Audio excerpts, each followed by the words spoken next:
Hey everyone, Matt from Total MTG here. Welcome to today's video. I'm going to be giving you today top 5 budget meta decks to play on the ranked arena ladder that you can take there with, a lot less rares than some of the other decks in the ranked arena. Now, these are starting off from as low as 11 rares, as you'll see on the first deck that we'll be looking at in a minute. You look at some of the decks on there, they're even 50 rares, 50, 60 rares. You look at those Yorin decks, the Ultimatum decks, they are just like pummeling your wildcards, and these decks here are on the lower curve of using those wildcards, but they still perform really well. 50, 58, 61, 62% win rates, which is really, really good. So the first deck we're going to look at with the lowest amount of rares, and then we're going to go up to the highest amount of rares, but these are all budget decks compared to others. So the first one we're looking at has 11 rares in, and it is a mono black Lurrus. So the rares that you'll be using there is 11 rares. We're going to be looking, you've got Lurrus there as your companion. Really cool cards. And, this is probably one of the best companions around. Take Yorin out of there as well. Lurrus is definitely fighting for that spot. Other rares in the deck as well. You've got Shadow Spear, which is really cool. Quick creature gets +1/+1, trample and lifelink. You can equip it for 2, and then you can make your permanent your opponent's control who's hexproof and indestructible. And that's in there as a cheeky one-off. The recurring threat in this deck is Skyclave Shade, which is great against, control decks, because you just play a land, you get it back from the graveyard. As long as it doesn't get exiled, you can always keep getting this back, and it's always a constant threat. And it's just it's a really good, useful rare to have in the deck. What else do you have? You've got Agadeem's Awakening to recur some cards as well. And then the other rares, Faceless Haven, which is just an absolute beatdown of a card, because there's a reason to play Snowlands in a deck to have this and then just keep paying the 3, tap it in 4/3. Very awkward to do if they've not got instant removal.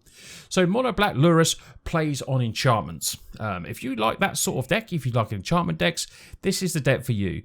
Revolves around a really cool card called Hateful Eidolon. 1/2, enchanting creature dies, draw a card for each aura you controlled attached to it. And then you have cards like Deadweight, Mogis, Favor as well. Good enchantments to make, turned into removal. Maya's Grasp as well. This deck's been around for a while. Not many updates for it other than maybe adding in the Faceless Haven, and then Agadeem's come in later on as well.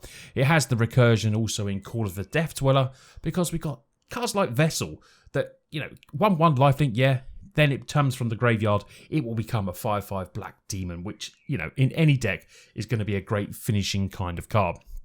Lurrus, very, very powerful. Just runs 1 there. But, maybe you could add some more in the main if you want to. These are just the basics for these decks. And these decks are still repping the wins.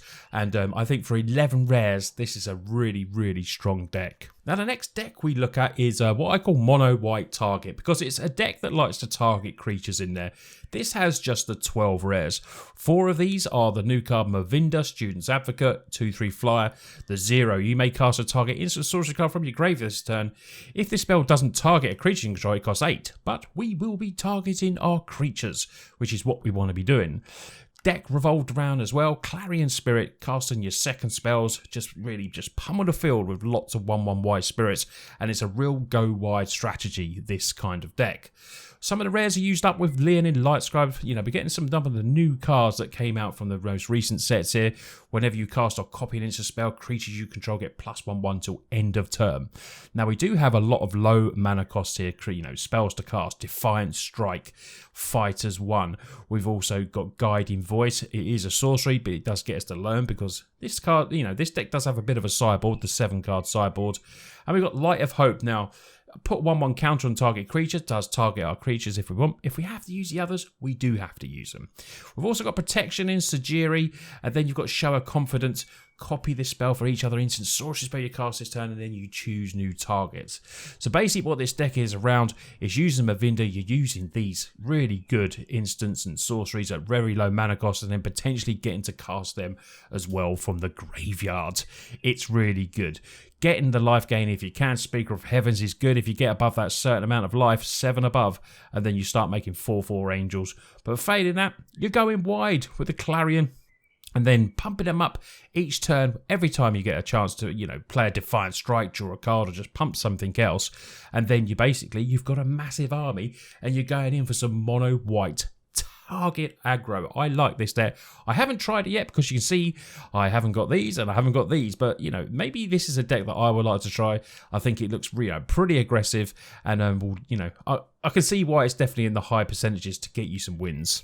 Now we're going with 13 rares, and this is the good old Jesky cycling deck. I mean, if you're a new player, you might not have seen this deck, but if you've been around for Standard for a bit, you've seen it. It's a very, you know, it's one of the best budget decks around. Now, you can make this extremely budget. You can take out these now. The lands are very important. They can help you, but you can make this even more budget. You can make it ultra budget.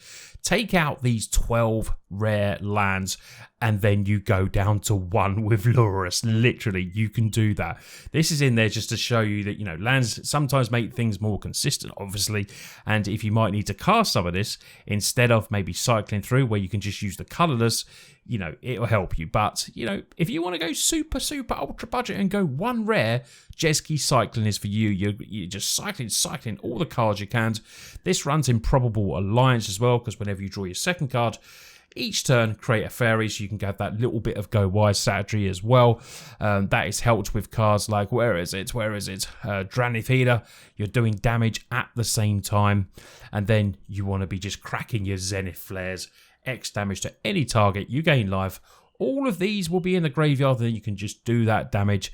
If you're coming across decks that have graveyard hate in that best of 1 series, well, you know, you might be in a bit of trouble with this deck, but this is this can be really quick, and then you can go for the creatures and start doing damage that way, and potentially just get that, just get it down low enough. Cycling is a really good deck. I think it's a fun deck to play as well. Not very interactive for your opponents, which makes it hard to deal with. And like I said, if you want to go to 1 rare, just change the lands. So we take a bit of jump in rares now, but this is still very low for what you can see on the meta ladder. You know, this, even with 19 rares, you think, well, that's quite a lot. Yeah, it is quite a lot, but you've got some with 40, 50.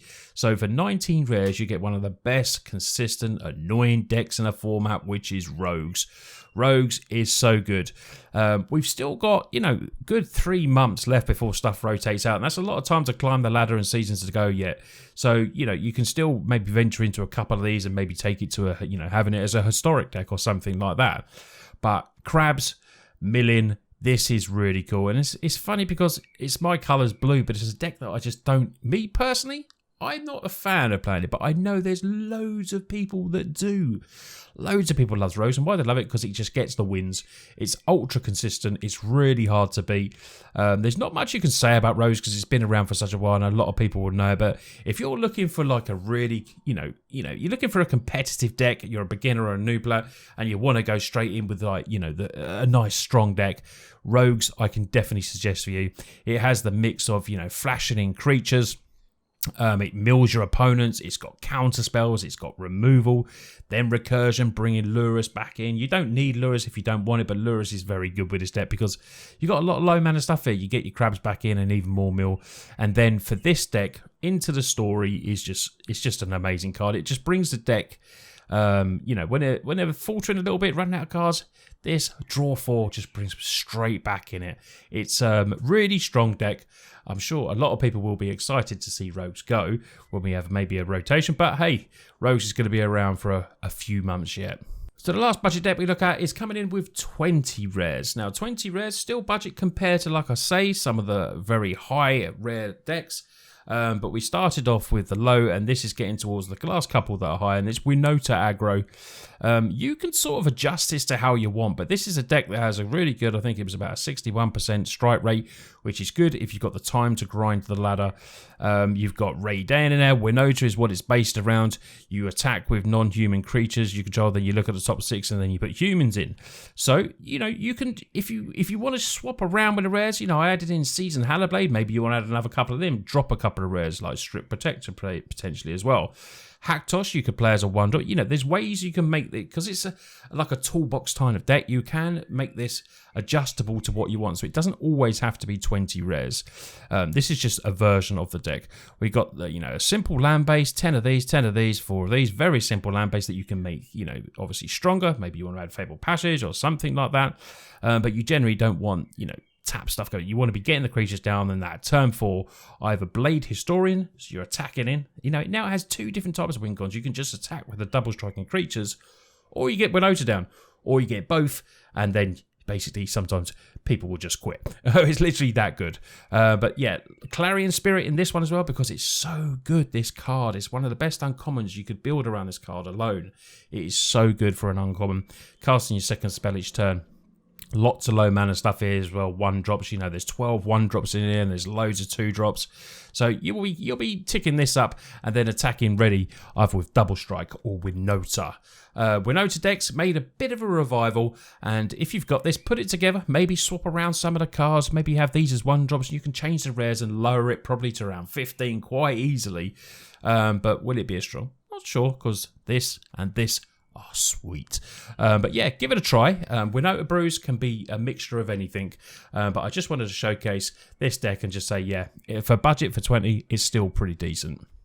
So I've given you 5 budget meta decks, starting with as little as 11 rares. The cycling deck could honestly become 1, but I've got it in there with the lands for 13. There's some really good, you know, aggro with mono white target and rogues, and Winota aggro are, you know, why is strong, you know, a few more rares than those last 3. They're still pretty low and, yeah, super competitive as well. Hope you've enjoyed today's video. If you found it interesting and informational, please give it a big thumbs up and consider subscribing as well. It really does help me and the channel. Big shout out to all my lovely patrons. I appreciate that extra support. Please check out the links below. I would really appreciate it if you did. There's patrons there for as little as $1 and it goes up to 10 if you want to support me that way. You know, potentially we could even play Magic once a month, me and you, one-on-one. But yeah, you lot take care, and I'll see you on the next video.